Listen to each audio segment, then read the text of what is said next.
Keep in mind that they're changing my voice. Now, I think that you don't quite appreciate the situation, even though I'm sure to some degree you're aware of the situation, how things work. In reality, there's a bunch of pimps and corporate guys and like Weinstein who've been convicted of coercing women. It's a blood money system in reality. There's a bunch of military industrial complex groups. These are groups that literally kill for a corrupt nation. They build weapons for them. Some of these people were soldiers. They've literally made a killing in the name of money.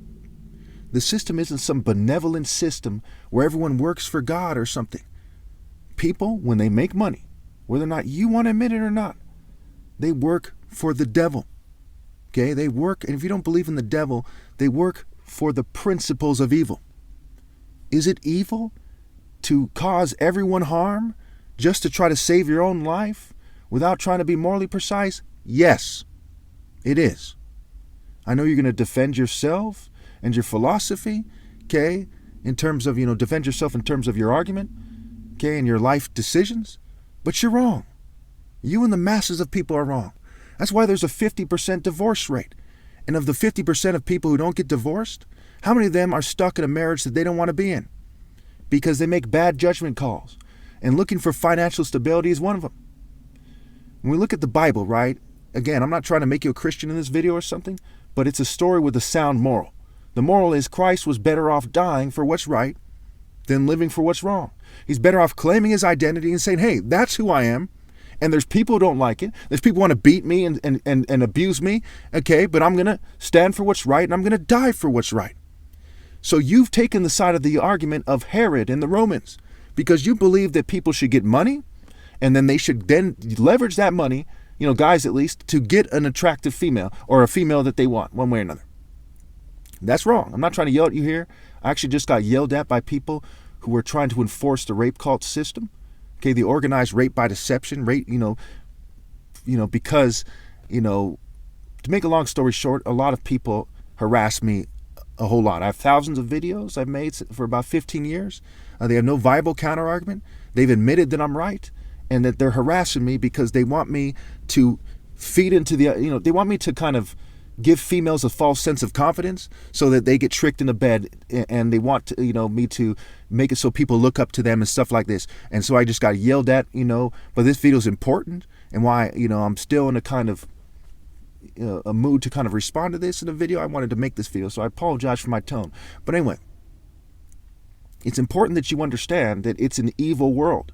I know this because people who work for the government and the government workers themselves, they harass me. They have admitted this to me, that not only is it obvious that the system, is a trickle-down blood money system, if you will, but there's a bunch of people who enforce it, and to the point where I get harassed because I'm not enforcing the social norms that goes into the money, right? There's corporate partnerships, there's governments, there's military groups, there's political groups.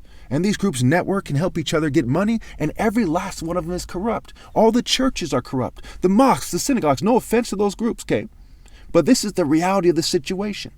In order to do society a great justice, you have to admit that that's the situation. So when you say, hey, make sure they get money first, or that's what we need to live, you're a woman, aren't you? You're an adult, aren't you? Can you make your own money? So why would you say, hey, make money before you talk to me? There's more females in higher education than males. And they tend to make less money than males. There's some kind of gender wage gap, right?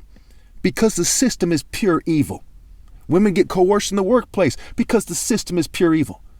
It is far greater to date somebody who's poor, who's trying to expose that evil, who's blacklisted. You know what blacklisted is and why it's called that? Who's blacklisted for doing the right thing, and they make it hard for him to get a job that has a decent living wage.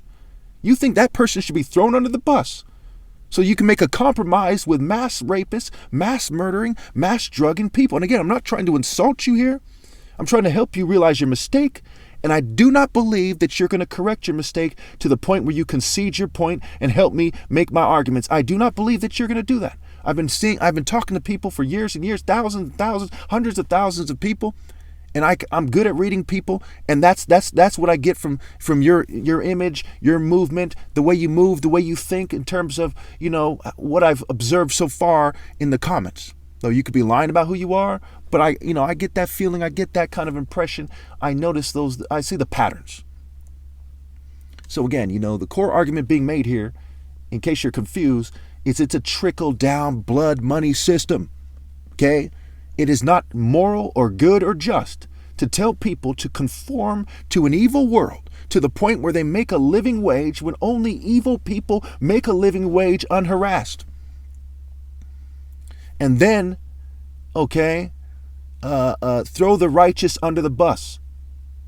That's why in the Bible, and I'm going to say something controversial here, because I want you to realize how serious it is. I'm not saying that people should kidnap or anything, or rape or anything, but in the Bible, the Jews were allowed to kidnap the enemy women because their dating decisions were so bad that God gave them over to the Jews who, in the story, again, I don't think any Jews or anyone else should kidnap anybody, right? But in the story, which is, I believe, is just a story, the Jews were so right with God, and those women were so wrong, reproducing the Philistines and the other enemies of God, that God allowed them to plunder those women and force them to marry them. That's how wrong you are when you look at it in terms of universal logic. Universal logic. When we look at the moral of the story, keeping in mind it's just a story, and people shouldn't kidnap or rape. The moral is that women's dating judgment can be so bad that if somebody was to be right with God, that they would be justified in doing those otherwise terrible things. And it's sad for it to have come to that in the story. I have no intention of doing anything like that, but I think that everyone, especially people who are assertive like you are in making the wrong argument on an important issue, need to understand how wrong they are. That if you were a character in that story, okay, and you were dating the wrong people and having their kids, okay, and it's universal, right? You say, how do you know? What's right to this person, might not be right to you. And no, it's, eating people is wrong, raping people is wrong, exploiting people, universally wrong.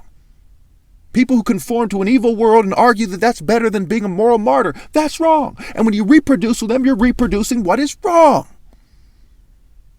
So if you were a character in the story, what would God say? Would he say, hey, you're doing the right thing and you're on the right side? Or he say, you're doing the wrong thing, and that the Israelites in the story should be allowed to X, Y, and Z? Thank you.